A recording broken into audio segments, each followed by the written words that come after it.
The pediatric ward was quiet, a kind of quiet that feels heavy. Machines hummed, nurses quickly moved, but carefully, and parents sat slumped in chairs with fear in their eyes. In this place, every beep mattered. Every moment carried the weight of life or death. And standing in the middle of it all was a nurse who seemed almost angelic, a woman so devoted, attentive, and eager to be the one that families could lean on. That woman was Genene Jones, but no one realized that as they handed over their fragile children, she was a nurse, dressed in white, but not carried in salvation, in destruction. Welcome to GBR Life Transmissions. I'm your host, Caitlin, and you're listening to GBR Life of Crimes, where we explore not just what happened in crimes committed by women, but why they happened, and the psychology behind them. Today, we're discussing the twisted story of nurse Genene Jones. Genene Jones was born in 1950 in Texas, and she was the adopted daughter of a wealthy couple who gave her a comfortable upbringing. On paper, her childhood didn't scream tragedy, but beneath the surface, Jones grew up with insecurity. She was never quite certain of her place in the family or in the world. She was one of several adopted children, and while she was provided for, she often felt overshadowed. The hunger for recognition, for validation, became a thread woven through her entire life. She wasn't content to simply exist. She needed to be seen, to be admired, and to be essential. As she grew older, Jones gravitated towards nursing. It was a career that gave her a stage to display her competence, her willingness to work under pressure, and most importantly, the chance to be the hero in someone's darkest hour. In nursing, she found a profession that could meet her deepest desires: attention, importance, and admiration. But those needs would soon twist into something far more dangerous. The very qualities that made her seem so dedicated, the long hours, the eagerness to handle difficult cases, the calm that she exuded in chaos, were the qualities that gave her access to the most vulnerable patients imaginable.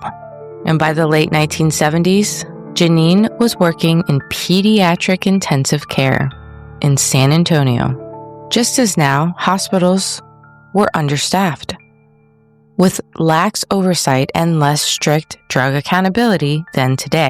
Jones fit right in. She was known as the nurse who never shied away from sick children. She volunteered for the toughest assignments. She had energy when others burned out. And while some colleagues admired her, others noticed an unsettling pattern. When Genene was on duty, children crashed more often. Babies who seemed stable suddenly went into respiratory distress. Toddlers coded with no warning. Death followed her like a shadow. And yet Jones was always there, racing into the scene, performing CPR, crying alongside parents. She wasn't just present at these crises. She was the star of them. Psychologists later described this behavior as resembling Munchausen by proxy. And in classic cases, caregivers induce illness to gain sympathy. But for Jones, it seemed deeper than that. She wasn't a mother seeking pity. She was a professional seeking worship. By harming the children, she created emergencies that placed her at the center of attention. In those moments, she was vital. She was irreplaceable. She was the hero. And in her mind, perhaps, that mattered more than the fact that the child was dying. The numbers began to paint a horrifying picture. And at Bexar County Hospital, where Jones worked, the pediatric death doubled. It was no longer just whispers or bad luck. It was a statistical anomaly too glaring to ignore. And yet hospital administrators hesitated. To accuse a nurse of killing children was unthinkable. It risked scandal, lawsuits, the loss of public trust. So instead of confronting the possibility, the hospital allowed her to quietly move on. They didn't report her. They didn't fully investigate.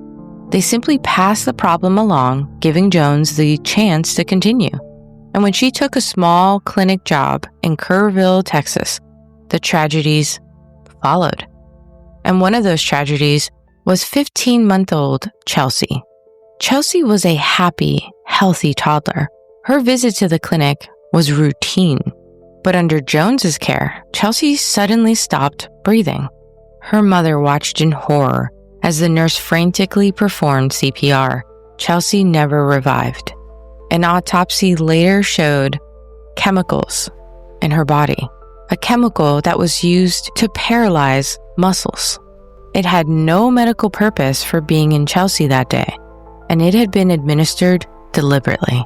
This time, there was no mistaking it.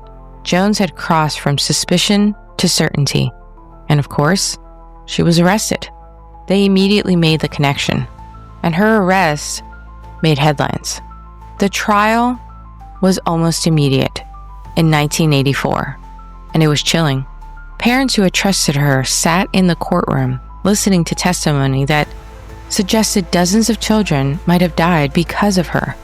The prosecution argued that Jones injected Chelsea with a fatal dose to manufacture an emergency that she could try and be the hero, be the savior in the moment.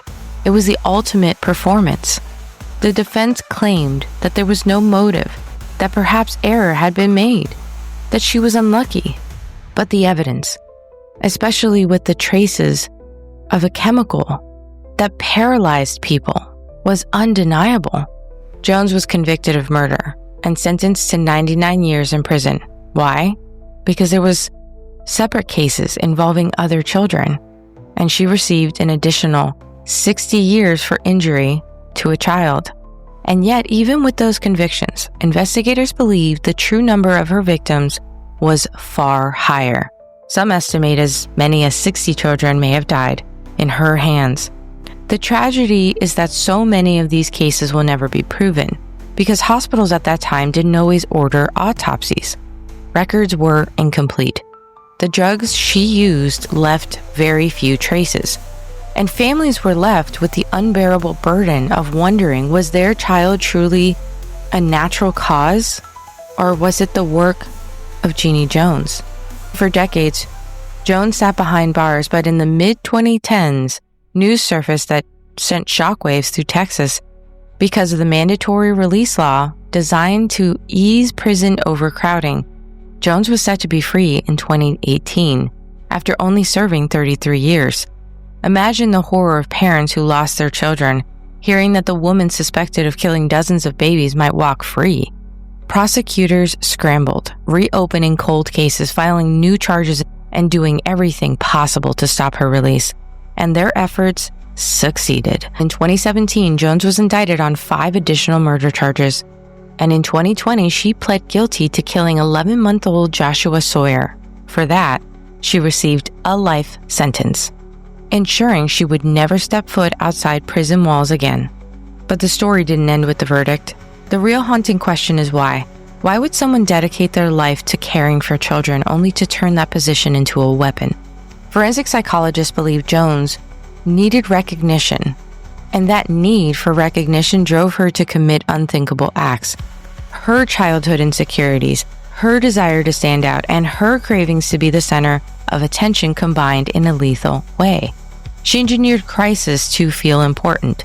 She created danger so that she could swoop in as the rescuer.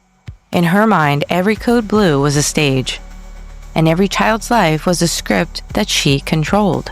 It wasn't enough to do her job. She needed to orchestrate drama, to play the hero, even if it meant leaving destruction behind. And her case changed medicine in Texas. Hospitals tightened their logs, became stricter, and unexplained deaths were reviewed more carefully. Policies were put into place to ensure that suspicious patterns would never again be ignored.